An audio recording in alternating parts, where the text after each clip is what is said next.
Hi everyone, my name is Heather McAloon. On December 19th, 1996, Simona Schuster Books for Young Readers published a book called Frindle. Now, Frindle is by Andrew Clements. It was illustrated by Brian Selznick. It has 105 pages. I'm estimating the ages for the appropriate ages probably from 8 to 12 because it does have some stuff, and if you tell about being in class alone to your little kids, they're going to want to try this stuff, and that's not a wise thing to do. I believe the genre is comedy, humor, children's literature, and fiction.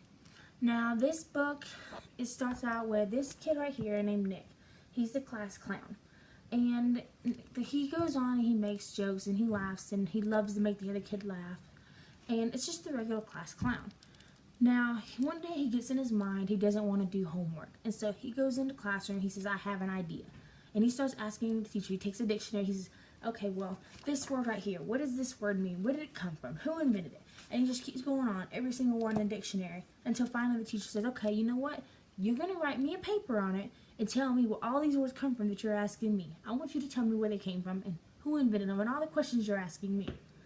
So Nick goes home, and later he finds a pen, and he says, okay, well, I'm going to call this a frindle. Since I have to write the paper and I'm naming and I'm telling where all these words come from, this word came from me and it's a frindle. And he goes to school and tells the teacher what he did and that he called it a frindle and that is the new name for it. And the teacher says, no, we're not doing that. That's not okay.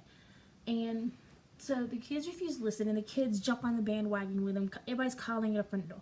And even though he's listening to the teacher. So the teacher holds, Miss Granger, who's the teacher, holds all the kids back that are calling it a frindle and has them write sentences as to why they're not going to call it. Now, the principal finally realizes it. He says, no, he said, there's too many kids to hold back to make them write sentences, so we're not going to do that. Instead, the principal goes to Nick's house. However, it didn't make a difference because it was still being called a frindle. Now, a friend of the Nick's family ended up purchasing the word and copyrighted it, and the thing spread like wildfire. Now, in the epilogue, it showed that I thought it was really sweet that Miss Granger actually sent Nick a dictionary, an actual new copy of the new dictionary that's out, and you could in the book it showed Nick flip through it, and in the end it was showing that the dictionary had the frindle word in there. The frindle word existed, and it was a pen because it spread so much. Now, this book, it is a chapter book. It is kind of long, but it's a real good book, and there is illustrations where some of it's really really illustrated very well.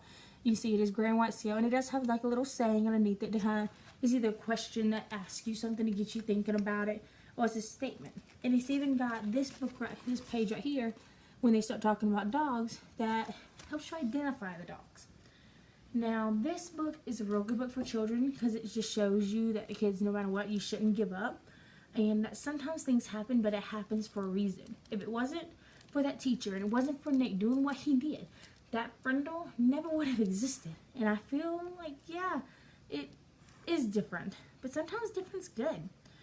So now an activity could be having a class dictionary. Have the kids pick one thing, have them name it and draw it, so that way their paper shows their illustration, shows what they think it should be called. And then you can have the teacher put it together, that's fine. But that way it can be in the class, and the kids can go and be like, okay, well, this is what that is because I said so. And the kids can feel that sense of accomplishment. They can show their parents. They can show, I did something. And it gives them that inspiration to want to do more. So I feel like that'd be a great activity for the kids, and I feel that this is a great book for kids, just a little bit older this time. Thank you.